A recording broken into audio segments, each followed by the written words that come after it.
नवरात्रियों को गुप्त क्यों रखा गया? अगर ये इतनी ही प्रभावशाली हैं तो हर किसी को इनके बारे में पता होना चाहिए ताकि हर कोई इसका लाभ उठा सके।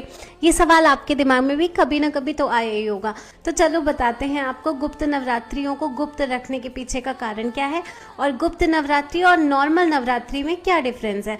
देखिए, जो प्रकट नवरात्रि होती है उसमें हम माता के 9 रूपों को सेलिब्रेट करते हैं, माँ की पूजा पाठ व्रत उपासना करते हैं ताकि हमें उनसे भक्ति प्राप्त हो। लेकिन उसी जगह हम गुप्त नवरात्रियों में 10 महाविद्याओं की साधना करते हैं, तप करते हैं ताकि हमें शक्ति प्राप्त हो सके और हमारे अंदर इनर ट्रांसफॉर्मेशन हो। जब किसी भी तरह की शक्ति का आगमन हमारी बॉडी में होगा, हमारे अंतर मन में कई सारे बदलाव आएंगे, कई सारे चेंजेस आएंगे। और जब आप किसी बीज मंत्र का सही तरीके से उच्चारण करते हो, सही तरीके की साधना करते हो, तो आपको कई सारी सिद्धियां भी प्राप्त होती हैं।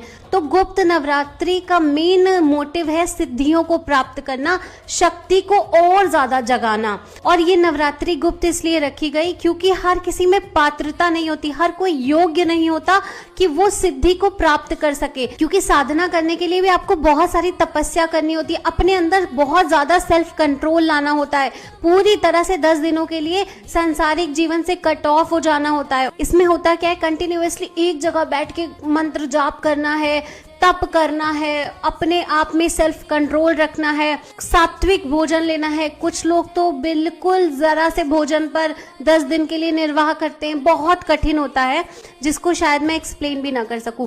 तो इस समय की जो साधना होती है वो बहुत कठिन होती है क्योंकि आप शक्ति चाह रहे हैं ना, तो आपको उतना ही तप करना होगा।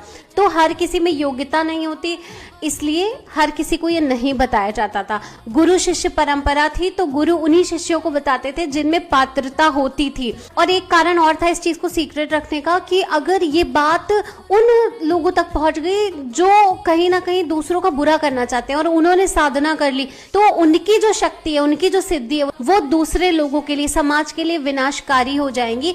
इसलिए इन चीजों को गुप्त रखा जाता था। दूसरी बात ये कि जो हम सात्विक लोग हैं, जिन्हें माँ से शक्ति नहीं भक्ति चाहिए, उनके लिए ये समय ऐसे लाभ दे सकता है। जैसे हम नॉर्मल डेज में माला जप करते हैं और दुर्गा सप्तशती का पाठ करेंगे तो हमें इतना सा फल मिलेगा, लेकिन इस समय हम जो भी मंत्र जाप या सप्तशती का पाठ करेंगे उसका जो फल मिलेगा वो हमें इतना सारा मिलेगा। तो ज्यादा से ज्यादा इस समय का लाभ पाने के लिए हमें सात्विक भोजन करना चाहिए, ज्यादा से ज्यादा मंत्र जाप करना चाहिए और हो सके तो डेली हमें दुर्गा सप्तशती के एक अध्याय का पाठ करना चाहिए।